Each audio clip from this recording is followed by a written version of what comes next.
अहदीस पढ़ें, रमज़ान पे अहदीस निकाल लें, सिंपल गूगल पे लिख के अहदीस ऑन रमज़ान पढ़ें, तकवे के बारे में पढ़ें, तकवा क्या है, तकवे वाले अमाल क्या है, अल्लाह को कौन से अमाल सबसे ज़्यादा महबूब हैं, और वो लिस्ट बनाएं। इसी तरह माइंड प्रिपेयर होता है ना, माइंड को भी आप मैसेज दे रहे हैं कि भाई प्रिपेयर हो जाओ इस मंथ के बारे में। ऐसा ना हो कि आप अनप्रिपेयर्ड इस मंथ में एंटर हो और फिर रैंडमनेस हो और फिर पता भी ना लगे कि कौन से अमाल करने हैं। जितना वेल प्रिपेयर्ड होंगे उतना हमारे लिए बेहतर है। तो इंशाल्लाह हम कुछ बात करते हैं, मैं आपको कुछ स्टेप बाय स्टेप जो है वो सजेशंस देता हूँ कि इस मंथ में एंटर होने के लिए क्या क्या चीज़ अंडरस्टैंड करना जो है वो ज़रूरी है। सबसे पहला स्टेप ये है कि you understand the nature of fasting. और उससे मेरी क्या मुराद है, जाहिर है कि जब रोज़ों का जहन में नाम आता है तो पकौड़े, समोसे, रोल्स, ये सारी चीज़ें जहन में आती हैं, जो कि बड़ा मशहूर है हमारे यहाँ। बल्कि लोग माइंड कर जाते हैं, अगर उनके सामने पकौड़े ना रखो वो कहते हैं ये इफ्तारी सही से कराई नहीं अगले ने। कोई हेल्दी चीज़ रख दो, माइंड कर जाते हैं, यानी फ्रूट हेल्दी है, खजूरें हेल्दी हैं, और ज़्यादा ना खिलाओ तो लोग गुस्सा भी हो जाते हैं जब इफ्तारी की जाए। तो एहतमाम बहुत किया जाता है हमारे यहाँ माशाल्लाह सब कॉन्टिनेंट में।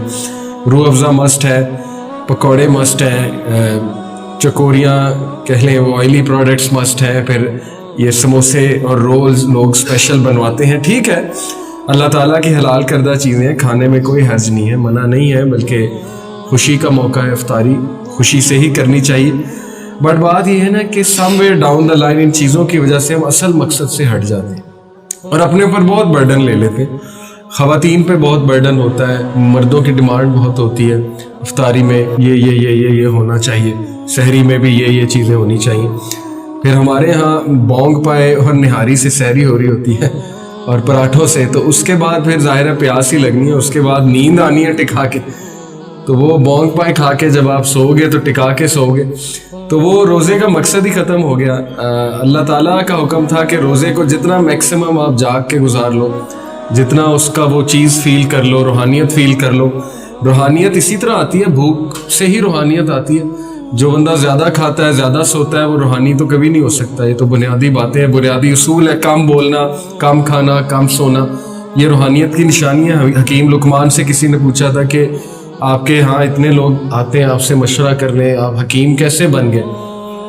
तो उन्होंने कहा कि 6 चीज़ें हैं, कम खाओ, कम सो, कम गुफ्तगू करो, वादा जब करो तो निभाओ, आंखों में हया पैदा करो, जब बोलो सच बोलो। ये 6 बातें उन्होंने बताई, तफसीर में आता है सूरह लुकमान की। तो हिकमत की ये निशानी है और एग्जैक्टली यही 6 चीज़ें इस रमज़ान हमें इंस्टिल कर रहा है। अगर आप गौर करें, जब इंसान रोज़े से होता है, अल्लाह के नबी ने उसको कम बोलने का जो है उस तरफ इशारा किया, खुसूसन अगर बुरी गुफ्तगू है, लड़ाई हो, इंसान कह दे जी कि मैं रोज़े से हूँ अगले। और लड़ाइयाँ बहुत होती हैं रमज़ान में, लोग फ्रस्ट्रेटेड होते हैं, जॉब होल्डर्स स्पेशली बाइक पे निकले होते हैं, गाड़ियों पे निकले होते हैं, ज़ाहिर है गर्मी भी होती है, तो इन लोग जो है वो झड़प कर लेते हैं, लोग फ्रूट वालों से लड़ने लग जाते हैं, लोग मुख्तलिफ जगह जाकर जो है वो अपना टेम्पर लूज़ कर देते हैं।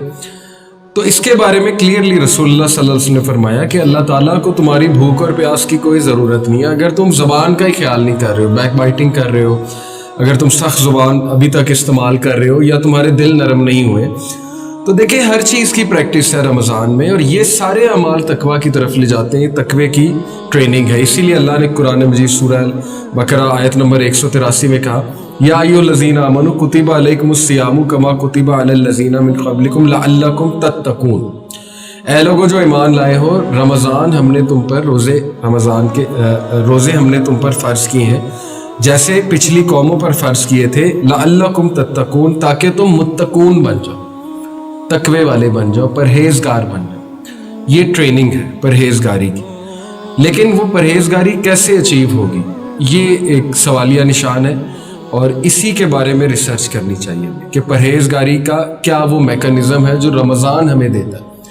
तो उसमें यही है, कम सोना, कम खाना, कम बोलना, अपने मामलात को दुरुस्त करना और अल्लाह सुब्हानहू व तआला की इबादत में आगे बढ़ना। ये सारे तकवे के अमाल हैं।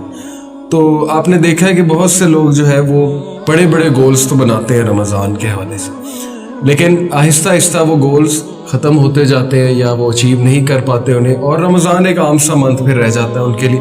बस 5 नमाज़ें चल रही होती हैं, اس کے علاوہ کچھ خاص جو ہے وہ نہیں ہو پاتا، کیونکہ روٹینز بھی آج کل ایسی ہیں. اب رمضان آپ کو پتہ ہے کہ وہ ایسے ڈیز میں جو ورکنگ آورز ہیں، زیادہ تر لوگ آفس میں ہوں گے، اسکول میں ہوں گے، یونیورسٹیز میں ہوں گے. اپریل کا منتھ جو ہے وہ ظاہر ہے ایک ورکنگ منتھ ہوتا ہے، تو اس میں کس طرح ریئلسٹک گولز بنانا اور ان گولز کو اچیو کرنا یہ ہمارے لیے بہت ضروری ہے، اور وہ گولز کس لیے بنانے ہیں یہ بھی ہمارا جاننا بڑا ضروری ہے. دوسرا دیکھیں، میں ریسنٹلی دبئی گیا تو دنیاوی سفر کے لیے ہم اتنی پریپریشن کرتے ہیں، اتنی ریسرچ کرتے ہیں، ٹو ڈو لسٹ نکالتے ہیں، ایک ایک چیز ریسرچ کرتے ہیں.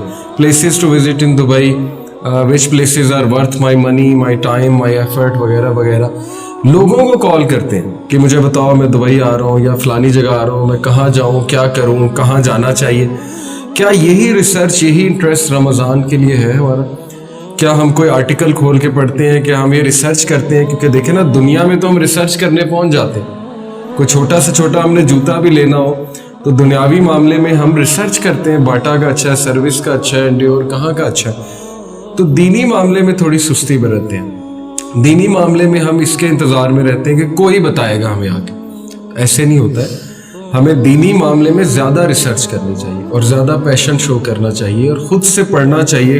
بے شمار کتابیں ہیں رمضان کے ورچوز پہ. ہمیں ایسے اعمال کی لسٹ نکالنی چاہیے جو سب سے بہترین اعمال ہے اللہ تعالیٰ کے نزدیک، کیونکہ we are entering a great month, جس منتھ میں ریوارڈ زیادہ ہوتا ہے. اوبیس سی بات ہے، ایک عام سا عمل آپ کریں گے اس کا بہت گریٹ ریوارڈ ہوگا. تو ایسی اپرچونٹی مس نہیں کر سکتا ایک مسلمان، ایک ذی شعور مسلمان. ایک ایسا منتھ جو فارگیونیس کا منتھ ہے، اس میں جتنی اللہ کی رحمتیں آپ سمیٹ لو گے اتنا بہتر ہے آپ کے لیے، آنے والی زندگی کے لیے بہتر ہے. ایک ایسا منتھ جو ٹریننگ کا منتھ ہے، جس میں آپ ایک منتھ ٹریننگ کرو گے اور وہ ٹریننگ 11 منتھس آپ کو فائدہ دے گی. تو اس لیے اس پہ بھی جتنی آپ ریسرچ کریں گے اچھا، جتنے آپ اس پہ آرٹیکلز پڑھیں گے. یہ پڑھیں رسول اللہ کیسے اس پہ پریپریشن کرتے تھے. حدیث میں آتا ہے کہ پروفٹ صلی اللہ علیہ وسلم اور صحابہ تو 6 ماہ پہلے سے اس کی پریکٹس شروع کر دیتے. جسٹ لائک ایک بندے نے میراتھن ریس میں انٹر ہونا ہے تو ایسا نہیں ممکن کہ وہ بغیر کسی ریہرسل اور پریکٹس کے میراتھن میں دوڑ لگانا شروع کر دے. 10 منٹ بعد وہ تھک جائے گا. شروع میں تو بہت پیشن کے ساتھ کہے گا میں نے بھاگنا ہے، میں نے یہ کرنا ہے، میں نے وہ کرنا ہے، لیکن 10 منٹ 15 منٹ بعد جو ہے وہ ظاہر ہے اس کو تھکن ہوگی. اور یہی ہوتا ہے کہ ہم رمضان میں بہت سے ایمز اور گولز کے ساتھ انٹر ہوتے ہیں. ہم کہتے ہیں ہم قیام اللیل بھی کریں گے، ہم تہجد بھی پڑھیں گے، ہم ڈیلی تراویح میں بھی کھڑے ہوں گے، لیکن 5-6 دن بعد جو ہے نا وہ آہستہ آہستہ وہ پیشن وہ ختم ہوتا جاتا ہے. وجہ یہی ہے کہ ہم نے پہلے سے اپنے آپ کو تھوڑا وارم اپ نہیں کیا. وارم اپ ایکسرسائز بہت ضروری ہے رمضان سے. جیسے اگر کسی نے میراتھن میں بھاگنا ہے تو وہ 10-15 دن پہلے بس 1-1 کلومیٹر بھاگنا شروع کر دیتا ہے، اپنے مسلز کو فلیکس کرنا شروع کر دیتا ہے، تاکہ جب وہ مومنٹ آئے تو وہ ٹائرڈ نہ ہو جائے اور اس کے پہلے سے جو ہے وہ ایک اسٹیمنا بھی بنا ہو اور پہلے سے اس میں وہ سکت بھی ہو.